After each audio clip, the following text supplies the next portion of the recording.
Good afternoon, you wonderful, lovely people, you, and welcome to the first ever episode of Civ Chat. Civ Chat is a series where I play Civ with friends and guests of the channel, whilst chatting inanely about pretty much anything that comes to mind. We'll chat Civ, the game and strategies, as well as generally about life and its many complexities. Today I'm playing with a long-time friend and collaborator to the channel, the wonderful VektorCat. You might know him from the Civ6 Challenge League, a thriving community on Discord and Reddit that produces fantastic Civ6 maps for anyone to take part in. From silly coupe wonder maps that I've definitely given a go before, to harder themed games with Spain more recently. If you haven't tried one before, I would seriously suggest you give one a try. You might also know him from the Civ6 Challenge League podcast, a wonderful show dedicated to leader analysis, breaking down Civ 6 as a game as well as sillier stuff. After all, I have been on it myself. You'll find links in the description below this video to all of the aforementioned things, but most importantly, I think it's time to get stuck into today's Civ Chat. Today we'll both be playing as Gaul, as a team. Can we beat 3 pretenders to the Roman Empire in Trajan, Basil and Frederik? Let's find out. Okay, there's a road here. I'm going to follow it and see what happens. Oh, yes. Oh, there's a German knight. Okay, Germany has troops of a powerful level. That's no fun. So we need to have knights or better, eh? Yeah, I reckon so. Or we need to beeline for you down and get yourself some line inventory, I think. That could be fun. That's not a bad shout. Building an armory is easy enough to do. Let's see if I can make a path. I'm just gonna set my science, and then my science is gonna be automatic for a while. Yeah. Why not? That seems fair. I'm cartography. I'm not entirely sure why I'm doing cartography right now, but I am. There's nowhere really to explore. There I go. I should settle more as well. I've got all this space and I'm just not bothering. Oh, they're gone. Bye Byzantium. That's Toodaloo. They shuffled on. You know what? I'm almost disappointed by the lack of resistance from the AI here. I was 3-on-2. I thought they might stand a chance, but nope. Maybe we should have put it at daily. Maybe we should have done. Maybe we should have. Oh dear. So tell me more about. I'm just more generally, like, so you are Georgia State, is that right? That's where you are in the US. Yeah. Mm-hmm. Yeah. So Atlanta, Georgia. Yeah. Okay. So as a Brit, I like to imagine what America looks like, because most of America that I see is in films or sort of classical representations of what it is. So Georgia is a state where you are we talking flat? Are we talking wet, warm? What? Sort of give me a picture. Well, it's interesting. It's one of those states where we've got a little bit of everything. The middle bit and the southern bit are mostly flat, but we have mountains in the north. It's usually hot, but we can have some wild weather fluctuations. Our summers are very warm, particularly July and August. Yeah. The dog days here are particularly warm. But the south in the springtime is just absolutely beautiful. It's just wonderful. So I've got no complaints there. Yeah. The worst part about Georgia, I'll tell you though, is the pollen. We have just the worst pollen drops down here in Georgia. Really? It just gets absolutely brutal. I mean, it doesn't matter what color your car is or was, it's now yellow. Oh no. Yeah, That's it's just horrifying. it is. It really is terrible. And I have a nasty habit of leaving my windows down. And so, I'll go outside and I'll have pollen in my truck. So it's not the ideal situation. But I do it to myself. But no, it's a nice. Atlanta itself is a pretty okay place to live. There's a lot to do here. There's a lot of work, and that's one of the reasons I came here. Yeah. Oh yeah. It's pretty big. I forget the population, but Atlanta is pretty large, and We've got, I think, the busiest airport in the world, if not one of them. Hartsfield-Jackson here in Atlanta is where Delta is stationed out of. Okay, and so, yeah. It's a pretty sizable airport. That's nice. I need to come. Now there's not. I need to see some of the US. It is ridiculous that my job involves me dealing with American tax. It's very interesting, very very interesting. But and yet you've never been here. Never been. Never been once. No, and it's amazing how from a non-US point of view, when you get told about the US, it's so coast centric. So we know all about New York, and we know all about California, and there's so much of it that you just no, I don't. Oh no, I lie. We know about New Mexico as well, because obviously that's where the meth because of Breaking happens. Bad, yeah. Exactly. But yeah, it's just so, like, I don't know. Just this image of the US I've got. It's just it's so random. But yeah, no, that sounds amazing. Oh god, a bit warmer, but pollen filled. Yeah, it can be absolutely brutal. But there's good people here, and there's good barbecue. You could live in a lot worse places. You absolutely could. Real quick, I'm voting up on you on both of them if you want. Well, I'm not going to be building many districts, so I was going to give that one to you. All right. I'm not going to build that many districts. I'm mostly just doing comm hubs at this point. All right. Well, I'll send you trade routes if that's all right, because I got a couple of. Yeah. I'll give you the extra trade route, and then sounds good. You can actually afford an army. Yeah, that's another thing about multiplayer as opposed to single player. That we're modifying a little bit because you and I are on the same team. But in multiplayer, you're not going to have the option to generate gold from the AI like you would in a single player game, right? Because people are not going to trade with you because they also want to win. Yeah. And so your trade districts become important in multiplayer in a way that they're not as important in a way in single player. And I know this deep in my soul, and yet it's something I still always forget.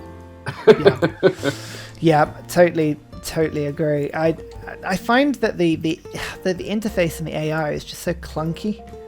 When you want to actually trade with people with multiplayer, either like you've selected it and like it's not your turn, so you can't do anything, or you have to go through about 3 pages of them denouncing you before they trade with you, and you just think, oh, come on, stop it now. Stop it. Yeah, that thing where I think you and I will have a military alliance. How about that? I've sent you an alliance. Speaking of deals.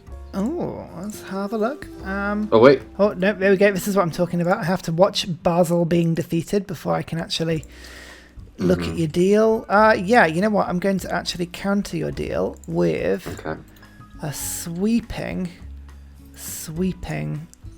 Hang on. Have all my niter as well. There you go.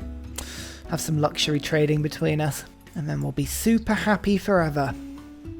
I tell you what, this has been a joke game for the Temple of Artemis. I have... Let's have a look at this. 1, 2, 3, 4, 5. I think that's 5 amenities coming into it, and I swear there was one more. My goodness. That'll do. I know. That's nice. That's been very, very nice, actually. In fact, actually, there's another one here as well. Lovely. That will Beautiful. do nicely. What am I doing though? What is the rest of this play? I don't know what I'm doing anymore. Who I am. I'm just sort of sitting back and watching you just tear the world. It's been brilliantly fun. I've enjoyed it. Just getting to build your wonders and enjoy them. I know. It must be incredibly infuriating, but I've enjoyed it. It's been lovely. The twins, I've got the twins. They're literally just in Germany and pillaging things. No, they're I like helping to out think great. I'm softening things up. So how's the crusade going? Are you actually getting any luck with crusade, or not so much? I haven't needed it quite too much. I still need to spread it. But I'm at a bit of a a paradoxical point right now because I've hit my golden age. I don't want to go over too much, so I thought I would wait, because one of my favorite ways to just transform yourself into an era score printing machine is religious war. I mean, it's just another one of those things that you can do with a religion in a non-religious game. The era score you get from it is just absolutely mental. It is. It's huge. I'm just so impressed that you're even thinking about it. I'm at 87 over 57 at the moment. So I've gone 30 Mistakes over. were made. I keep forgetting Mistakes it's were ages. made. My goodness. Yeah, I am. So I'm sitting at 57 over 55 is where I'm at. Okay, that's not too bad. That's where I'm kind of. I think it's one of those things that I do pretty okay, as I try to work that system with purpose. Yeah. I try to be really careful about it, and it can be tricky at times, but I think it rewards you if you pay attention to it. Yeah. I just managed to yoink a man at arms. I'm very happy about that. Oh, fantastic. Alright, let's have a look. Ooh, the Enlightenment, eh? Very nice indeed. What am I doing? I don't know what I'm doing anymore. Hang on. That's right. I was buying in art museums. That was it. Lovely stuff. I always forget that things are cheaper on this mode. I just like my gold and my silver is just I've just got so much of it just to spend on things. It's wonderful. Yeah, half price everything. Yeah, that's again one of those huge things with standard speed. Have you ever tried to play Marathon or even Epic? Is Epic the one that's just above standard? Yeah, is it the 1.5, I think? Yeah, I've played that, and the reason I did is because I feel like the early game just goes so quickly in Civilization 6. Yeah. And I kind of miss the days of Age of Empires, where you spent the entire game in that period of time, and the ancient and classical era. And this is another reason I'm looking forward to Old World, because Old World is just that. That's it. Yeah. And so I thought that would be fun. But let me tell you, when you've spent 40 turns in epic mode trying to build a wonder and then lose it, it hurts a lot more. It hurts a lot more than standard speed, let me tell you. It does. It is absolutely horrifying. I struggle to think of the worst feeling. I really do. It is not a good time. I'm going to steal Vatican, I think, from Rome. Let's yoink. Let's take that. Now, have you noticed this bug? There is definitely a bug at the moment. I'm actually suzerained with Vatican, and I can't see their map, which is a real shame. I've seen that a couple times before, and it's really annoying. Sometimes, you can save and back out, although I don't know if we want to try that in multiplayer. No. We'll take it. We'll take what we can for now, I think. Mm-hmm. That's an unfortunate one though. I've seen that before, and I just wanted to see what was going on that side of the map, really, but no. Not to be, I don't think. Not to be. That's okay. I'm going to ask you a favor here. Okay. I mean, it better be a good one. I just want you to build a mine on that tile. Oh, yep. Okay. Let's do it. He's on his way. I shall do it. Right, what am I doing? Let's go for the Ancestral Hall. Because of course I am. I have not done any settling this game, and I feel like I should. Visselbanken, here we go. Done it. Done Excellent. Right. And just to annoy everybody now, I'm going to drop everything I'm doing, and I'm now building a trader, just so I can send it to you. Oh, they're gonna love it. They're gonna love it. Oh dear. Do you have a preference in city I send the food and the production to, or are you not fast? Honestly, Adrianople. The more population I can get on the front, the better. Because I'm about to start building that city up anyway. So. Sounds good. Actually, no. If you have a spare, yep. My desert city needs some help. Which one is that? Novidunum? No, Dunham. Yeah, the one closest to you. It is done. Okay, wonderful. Are we technically in an alliance? Oh no, view deal. Oh, of course. You've got to accept my trade deal. Oh, right. View deal. Accept. I've accepted. There you go. Now the trade route will be doing something. Now people can put down their pitchforks. I've heard you. Right, let's get this down. I'm up to, that's 168 culture, I believe. That's not bad.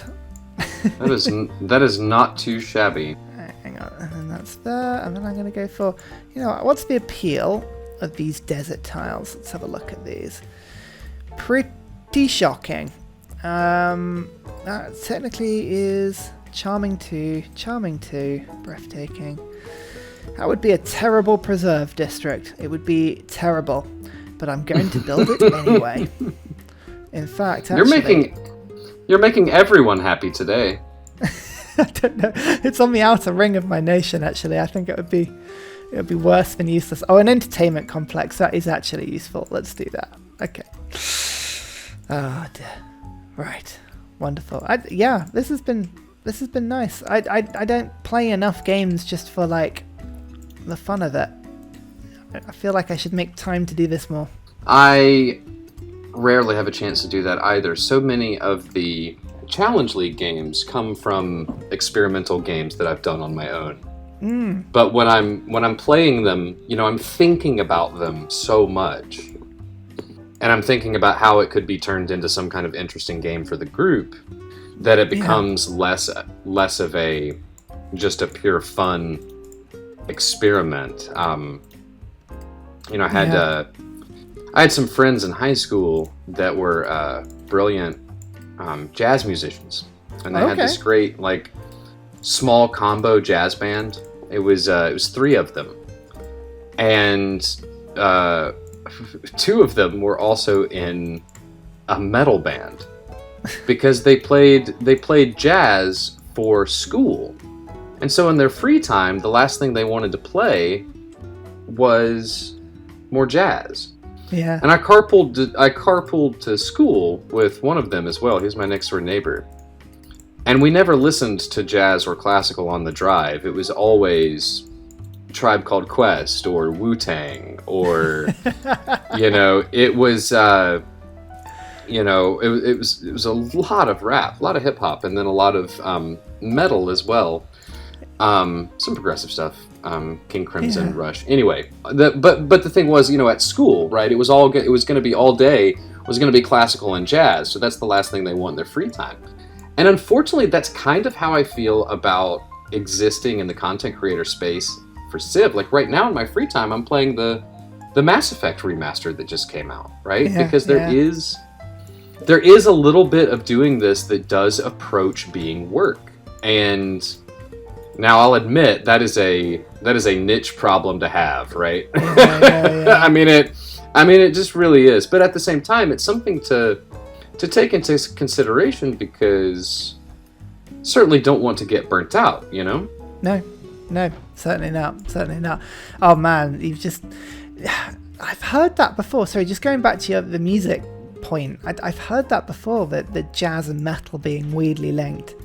I think it's, do you think it's just because when you get to the stage where musically you are gifted enough to be doing jazz, because jazz it takes it beyond a level, right? You need to know how to play, number one, but then you need to know how to play so fluently that you don't even think about it, and you can improvise and you can make stuff up and just have fun with it. It's a level of skill that is right at the top there. So and metal as well, traditionally incredibly difficult to play. There must be such a crossover there with people who just get bored. I mean, you can't. If you're that good at music, it must be awful to stand there playing bass to a Killer's cover band or something like that. I think that's bored. I think that's a good way to look at it. Because there's just, when it comes to just pure, virtuosity, right? I would put Danny Carey, the drummer for Tool. I would put him right up there with Thelonious Monk. Very different genres of music, but both, expert level talent. Yeah. God, And Tool. Now that's someone I haven't heard from in a while. oh, one of my favorites. Oh my word! Oh, good. That takes me back right to, that must have been like a pre-uni phase, where I was just like, I had a mate. Everyone's got a mate at school who was just, no matter what he did, it was cooler than whatever I did. It was the guy I looked up to.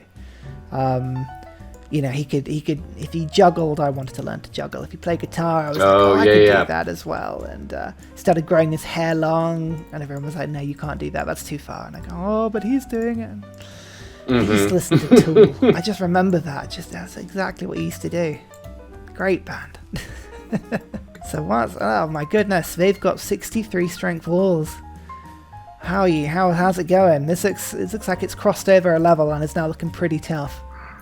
Yeah, it is going to be. It's going to be interesting. I think I am going to need to create some breathing space for me. Although I think I just understood why they're doing so well. I believe they have built a Tamananki. I think I see science on these farm tiles here. And that is actually an impressive move from the AI there. I'm impressed with that. Yeah, I really should have done that. I had so much flood. Actually, I say that I've built right over all my floodplains, so I don't think I've got any left. But yeah. I think that wonder is now the new, hanging gardens. I think, or the Great Bath. I've never been able to get that on Deity, ever. Yeah, it's just not going to happen. Oh, you've got a meteor right next to your spearman. Sorry, just by Johannesburg, you've got a spearman with a meteor site right by him. Yeah, I'm hoping that spearman can go get it. I don't want Johannesburg to get my space horse. I want it. I want my space knight. And you've got a hero. Sorry, he's just stood in the middle of a field looking very, very sheepish of himself with a ring around him, just going, nope. Nothing to see here. I didn't just take your city and burn it to the ground. I did not. There was never a city here. I don't know what you're talking about.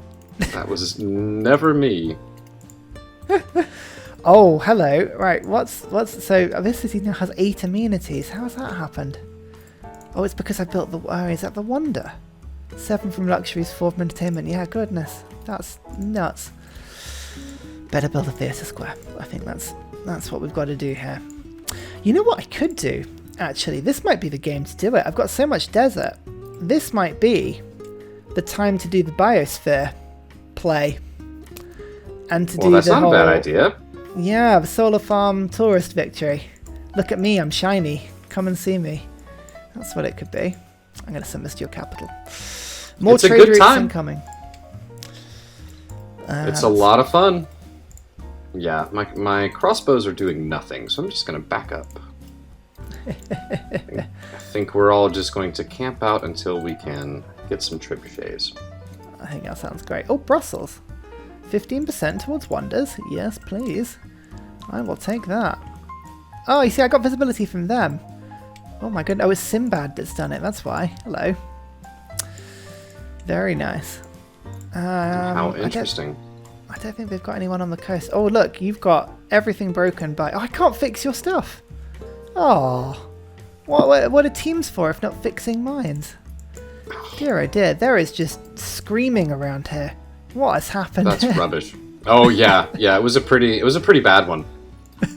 It was pretty bad. Pretty bad indeed. But it'll be okay. That'll be fine. No shortage of mines in Gaul. So I think I finished this age with 106 over 57 era score, which I think has got to be one of my better ones. That's just wrong. Shouldn't be doing that. That's I'm pretty proud of that. Okay. So my capital is lovely, but it's just so far away from the front line. It's not doing me the most good right now. The capital will become my spy factory. Done and done. Oh, that's a good point. Yeah. Spies. Oh, I can just hear the comments now. Ryan, you're not building spies. Why have Visselbanken? You could get Machiavellianism and it's worth more to get the spy. You know what, to be fair, that's a fair point. It's always a fair point. I never remember to do it. Oh my god, it's like a death train. Sorry, I've just seen your army. Just one by one. Off it goes. It's amazing. I love it. Just staying out of the range of these walls here.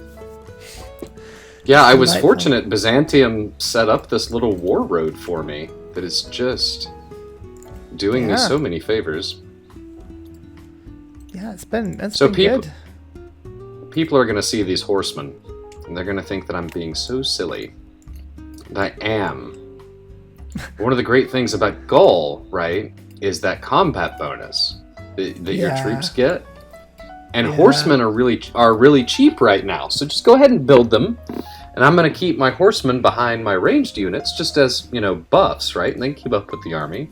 And then upgrade them later when they'll be relevant. It works so well. It works a charm. It really that does combat bonus for Gaul is it's really nice, actually. It's awful in the hands of the deity AI. When you add that +4 in that they get with the extra bonuses, it's just horrendous. Absolutely horrendous. It would be nice if deity Gaul got one or the other, right? Yeah, I've always found that bonus to be just infuriating. Like, of all of the different, buffs they get, it doesn't matter. That +4 is unnecessary just because they've already normally got 5 units above you by the time you actually get anywhere near them. Oh, here we go. Right, so this is my chance to go monumentality now. I could do that now. There you go. If I wanted, or I could not do that and go for the so what's the continents looking like? Up in the north is another continent, but it's all frozen, and that doesn't look very fun. So I can't go for that. I think I might have to go for monumentality instead. Isn't that boring? Unless I go reform the coinage and we can start chucking stuff at you. That could be fun.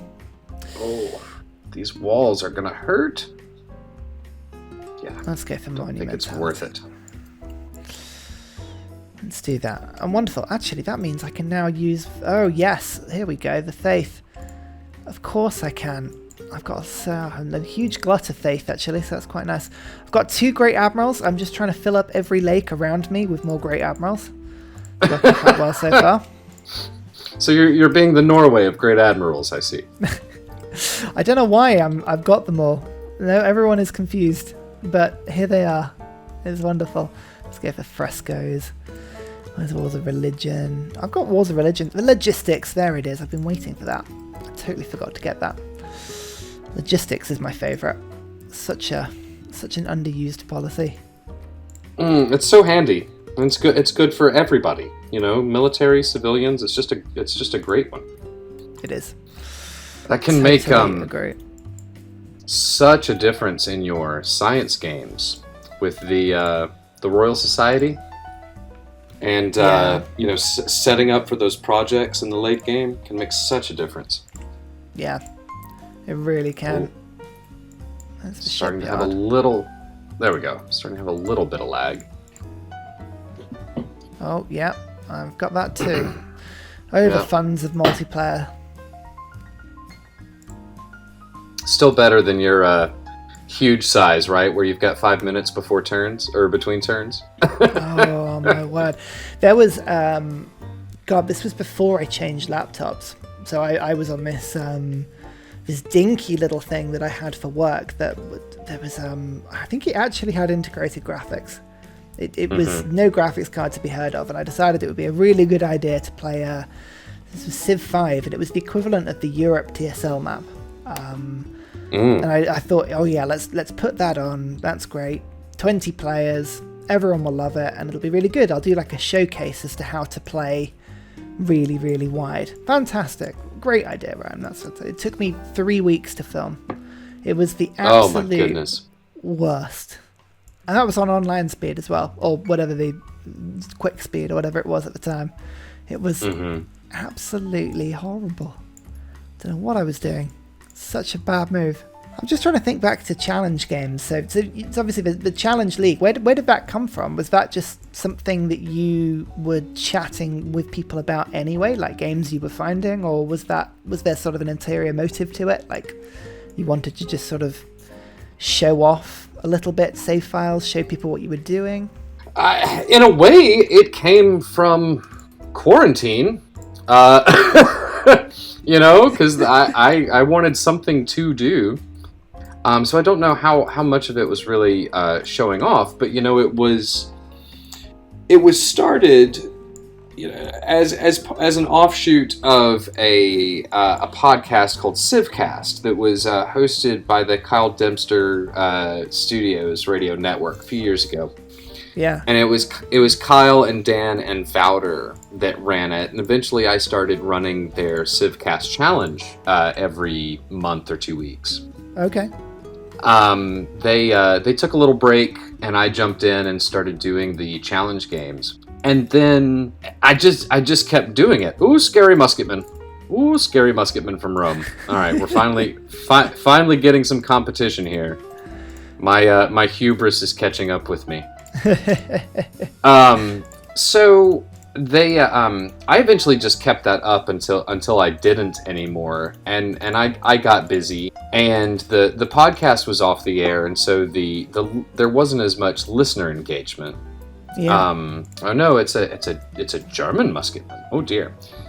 But then at the start of the quarantine, I messaged some of the people that had been in the group previously and just asked, is there any interest in getting this back together again?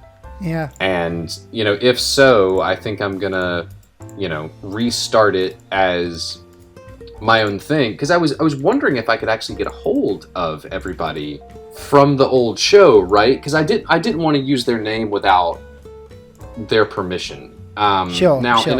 In a way, I'm very much using the spirit of their idea, and I do that without apology because they're not doing it anymore, right? And I was running it anyway, so I don't really feel like I have anything to apologize for creatively. But in terms of just using their name, like I wasn't going to do that wholesale, right? Real quick, here's one thing I love about the Gaul, where you can't build the districts next to your city center. Yeah. Right? That makes putting your wonders down automatic. You don't have to think about it. There's no analysis paralysis. You just surround your cities with wonders. It's wonderful. So I started talking to people on the old Reddit group, and then drew up some artwork and let people know that the Challenge League was going to be showing up as what it is now.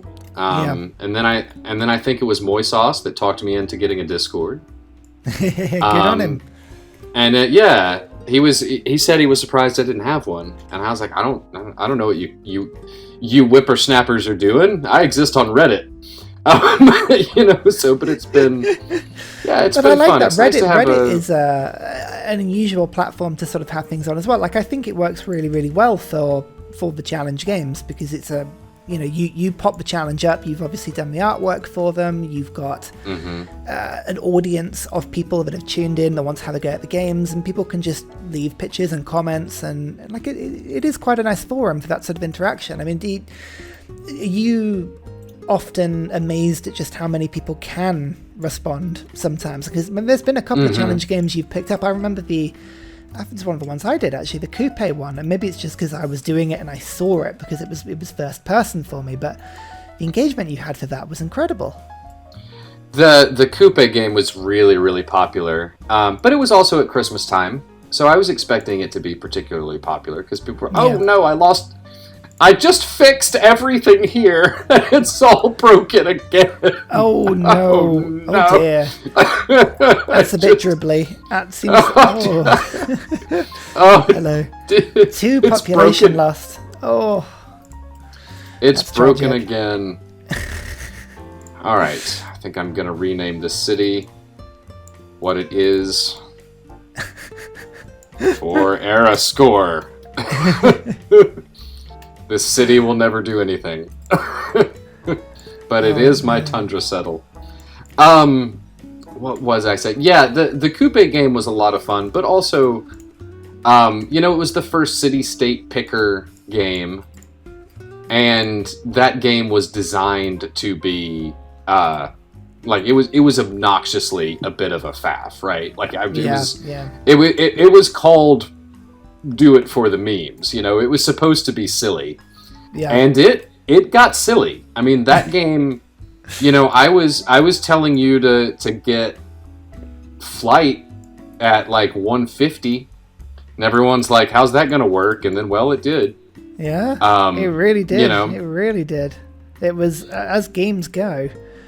I mean, I remember it. I think it was just the way the city-states were set up and the way the map fell into play. But it was one of those games where you look back at it and you're thinking, "Oh my goodness, that was ridiculous." Yeah, I really did enjoy that one a lot. And that was, so many of the challenge games are games that I play and I have a really good time, and so I want to share them with other people, right? And then I try to make it interesting, and I try to find ways for people to either hit my line or surpass me, which happens, all the time. Yeah. I get the pants beaten off of me all the time because there are some players in our community that are just astounding, right? They are. I don't I don't run the games because I'm the best. I run the games because I'm the one that decided to put the time into doing it. There's people that beat my score all the time, and I love it. What I love now about the Challenge League is there are enough people playing each game to where I'm able to really not participate in the competition, right? And so now I don't, there's not this thing of because I always felt funny about it. I always felt bad when I would win because I thought that there was something impolite or disingenuous or something like that. I thought there was something weird about making a challenge and then winning it because that's happened. I've made challenge games and then nobody beat me, and I always felt odd about that. Yeah, maybe it's an unusual reflex, that one, because you could argue that what you're essentially doing is setting quite a fun bar for people to try and hit. This is the purpose of the group. I have achieved something here, and can you match it? But I do know what you mean. I would default to call that a very British reaction to something. That sense of being slightly awkward about actually being quite good about what you're doing. Well, there's, I think that there's a certain overlap between that British politeness and people here in the South. That Southern manners thing. I felt it. I don't know. I think that there's just something weird about it. Now, I will say this: everybody knows I don't issue a challenge or an achievement that I do not promise is possible. Yeah. Right. So if you see something on the achievement sheet, you understand that I've already done it. Yeah. So there's that, right? So, but now all I've removed, right? So I think this is the best middle ground because we have the standards. I set the benchmark because whatever is on the achievements, I've done it. So now I'm challenging you to do it better than me, right? Yeah. And they do. They always do, And that I particularly love. Yeah. Yeah. Johannesburg, I don't want you to have your catapults there. I want to put cities there. Oh, you need to get Himiko in there and levy that. That's just prime for it. Yeah. Well, with knights and musketmen down here, I kind of need her combat strength, but I think I can shift her over soon.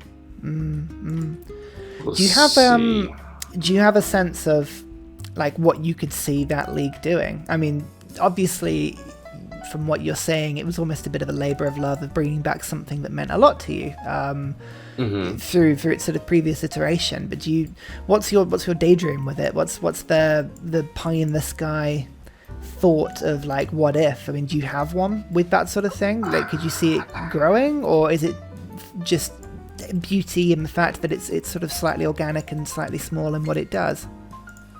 I'm a bit torn, honestly, because I would like for there to be more of a direct engagement wing of the league, and I think that for me that's starting to look like hosting some tournaments is something that I've been thinking about. Okay. And I've been thinking about that pretty seriously. In a way that other multiplayer tournaments are not structured, right? So trying to figure out, like, I've been watching people play multiplayer and watching the problems that they've experienced, and some things have gone great, and then some things have just been clunky. And so I've been trying to think about, like, how could I, are there any improvements that I thought could make, or how could I make the multiplayer version of the single player challenge games that already exist? And I had my first taste of this when I successfully defended Constantinople. Yay! Hey! I had my first taste of this when the Civ show invited me to design a game for them to play on their show. And so, I had to conceive of a multiplayer scenario. Although I don't really know if this game has a scenario builder like, the others have before. But, I was able to design a multiplayer game and give them achievements. And give them, things to do with and against each other. And it ended up being a lot of fun. And that the game that I made for them was it was all about building preserves. And the whole point of the game was there's one deity bull moose in the game. And you don't necessarily have to beat each other, but you do have to beat bull moose. Yeah. Because I put him in there as the benchmark. And that was a really rewarding experiment, because I saw that it was possible, right? Yeah. So the idea of scenario-minded multiplayer tournaments is what I'm looking at, and maybe experimenting with something over the summer. Yeah. Going from there. I could see that. So it's not necessarily the winning of a game which is the most important aspect, as much as the engaging with whatever challenge is going on and achieving in that. Yeah, I think that there might be, there will definitely be winning of games, because I think that that's in the spirit of multiplayer competition, but I don't know, I'm not interested in having just a free-for-all tournament. All weekend is just, you've got to beat as many people at domination as possible. That's not necessarily what I want to do, right? Yeah. But if you had multiple games with different win conditions, right? I feel like that would philosophically fit what the Challenge League does already. Yeah. I think that would work. And then this other thing, and this is halfway in the works and halfway not. It's kind of I've had exactly one meeting about it. So that's one more than nothing. That's one more than nothing. But I've had a meeting with the Atlanta Chamber of Commerce to plan presenting at conventions and conferences like DreamHack and MomoCon about podcasting and about running esports organizations, and about what it's like to moderate that. And so it kind of because Atlanta is, I'm partly benefiting from Atlanta wanting to have a big esports representation, in town. Right. And so they're interested in working with me there.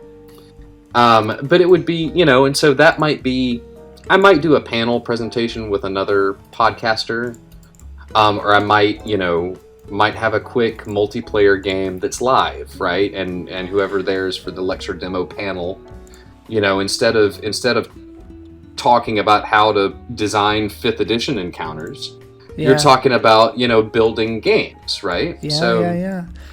So that's how do you feel about the the live aspect of it? I mean, you've mentioned that theatre is something that you're involved with. I mean, does that sort of doing things live in front of people excite or scare you, or would that add anything into it that just sort of would give you that buzz? I mean, it's not something I've ever thought about. I mean, through my work, there's the occasional thing where I've got to talk in front of people, but the idea of being like a convention, for instance, is just terrifying.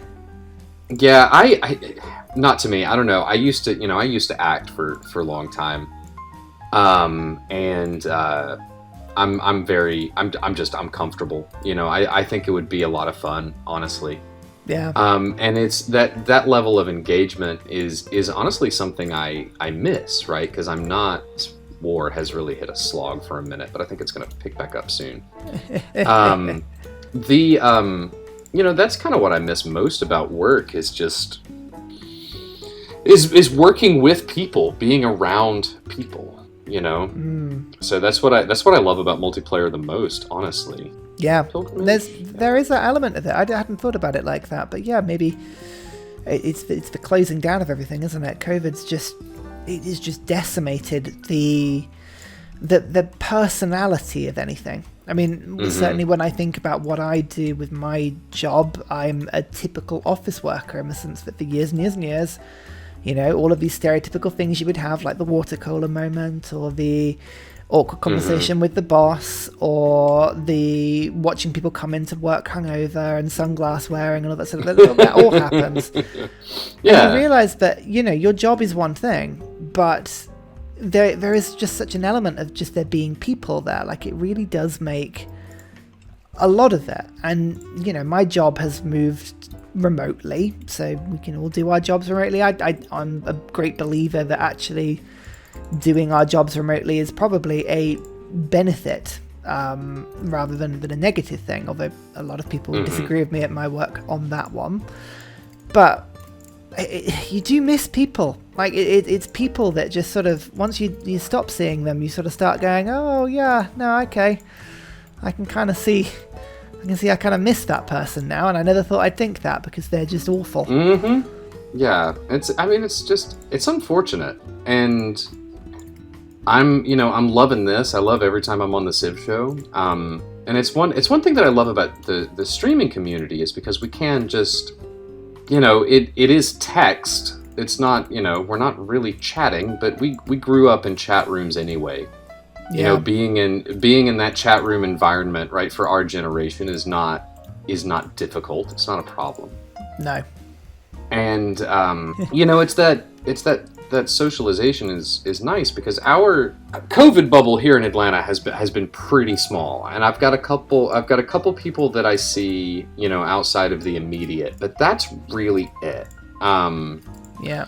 So the engagement is just delightful. So we'll see, if that whole presentation thing comes to pass, that would be neat. If it doesn't, I'm just going to keep doing this. I do love it. Yeah. I'm not going to stop. I worry about running out of ideas, but I have lovely people sending me ideas, right? So that is the thing. There comes a point where these things begin to, and it's what I would call like a sort of, they become self-sentient, because you put an idea out and it goes down really well, and suddenly all you see are people just coming back going, oh, try this. I mean, that's one of the biggest changes I feel with what I put out these days. I did it for years with very few people, if any, ever engaging with it. And when you start to see those comments being like, oh, have you thought about doing this? It's really cool. And you start to think, no, absolutely haven't. Does that, at no point would I ever think about doing that. That's a really good idea. And you start to sort of think about it and you go, yeah, no, fair. Yeah, it really does help. And I love offering suggestions as much as I love getting them. It's nice to, be in a space where, we've got that mutual respect where it doesn't feel like, what, you haven't thought about doing this? You're not going to do, it's just, it's feeding content to each other, and it becomes very, very helpful because, I'm like I said, worried about running out of ideas. Luckily, I haven't yet.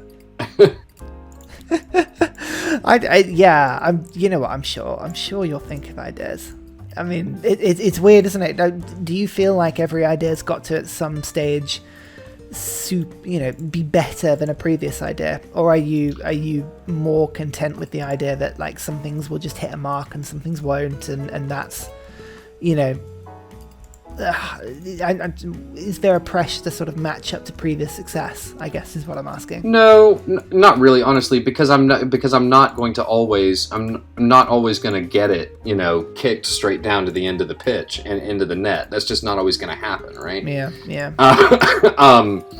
It's a bit like, not every play or musical I design is to be the best thing I've ever done. I'm always going to be striving for better. And there's we do have a saying, you're only as good as your last gig. Yeah. But at the same time, people, what I'm doing, people are going to enjoy different games in different ways and for different reasons. Yeah. And I am so content with people skipping games, coming back for the next one, people going, that wasn't my favorite, and letting me know, right? And, you want to skip it, But it's, and I think that people that do YouTube or Twitch or both, I think the same is true. Nobody's going to like everything you do. No. This war is just not, I need better tech. Hard. They're not going to like everything, right? And some people, you may have fans that like your Twitch presence but not your YouTube presence, or vice versa, right? If you do both. And I think that if you spend a lot of energy trying to be everything to everybody all the time, you're going to dig your own grave. And I guess that's true with every career, but because what we do is so personal, right? It's important for us to keep that in mind, because it's us. We're not selling jackets. We're selling us. Yeah. So that's a very long-winded answer, but I'm a long-winded guy. No, it's very true. I mean, it is something that you always need to keep in mind. As I say, it's not. You don't come across situations like this and think, oh yeah, no, absolutely. What sort of made up personality can I? Well, actually, some people I'm sure do that, but. Mm-hmm. It is quite a personal thing, and it's one of those things where you think, okay, well, I am just playing a game and I'm trying to be just my best self, and that people can really get behind. But ultimately, if I'm feeling really tired and I haven't got any good ideas and I'm a bit rushed because of stuff happening, it is what it is. People tend to understand, and I totally agree. It's a very healthy way of thinking about it, I think.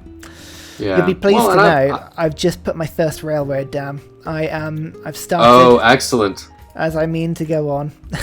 Oh, I'm so glad. That is excellent. I've also learned to be very kind with myself. I've had a break producing the podcast for forever. It's going to be coming back soon, but people have asked when it's coming back, but nobody has started knocking down my door. No one is telling me that they're going to riot because I haven't done a podcast episode. Yeah. If I need that for my physical health, if I need that for my mental health, I actually got some work recently, which was pretty cool. It wasn't much, but I got some work. Hey, that's good. Yeah, if I need that time, I'm going to take that time, right? Because when I come back, I'm going to come back better, And that's, so much of this that we do, especially with guys like you, right? Because you're working on that algorithm, right? And you, if you take a week off from YouTube, you are going to notice a difference. Yeah. You really are, right? Yeah. And I have just had to remind myself that, I take this seriously, but it's not, it's not the end of the world, right? So, oh yeah, the algorithm is, people talk about it a lot. It is brutal. It can be very, very mean and very difficult to deal with. I mean, about 6 months ago, YouTube, well, I mean, maybe longer than that, 12 months ago, YouTube decided it would be a really good idea to let you know if your video is doing really well. So what it does is you stick a video up and then you see a little metric that says, oh, of the last 10 things you've put up, it's 1 of 10, congratulations, and you get little fireworks that appear in your video and happy faces and nice green arrow that goes up. And then what you don't think about at the time, and when you have a bit of a break or maybe an idea comes across that people just aren't enjoying, is that it starts to then tell you repeatedly that it's 10 out of 10, you know? This is the least watched thing you've put out over the last 10 things. And then it even starts to tell you it's being watched less because the people who watch your content have stopped watching it. And you think, okay, great, thank you for that. That's well, that was rude. Lovely to hear. that's joyous. And it's really tough. So you get, I mean, I feel a huge amount of pressure to be putting things up every day, because if you don't put things up every day, then the algorithm just starts to, you lose traction with it. And it's really tough. I don't know if that's the best way they could do it. I mean, it's just a very sort of particular point, but yeah, it's a very odd thing. I wasn't going to do this today if I didn't see a video from you when I logged into my YouTube. If he does not have fresh content, I am not spending time with him today, sir. No, sir. That is not going to happen. Oh, you sound like a lot of people that watch my stuff. He says, I shall put you on embargo, good sir, if you do not have a video out. If you do not build my favorite wonders. Exactly. If I don't see a Petra play, then there's there's nothing. I'm never logging back again. And a very special shout out goes to Scott Stratton, Major King Kong, Matthew Wilkinson, Salty Tech, Davalex, The Broccoli, and Midnight Oil for all of your support on Patreon, as well as everybody else who likes, subscribes, and follows. Thank you very much.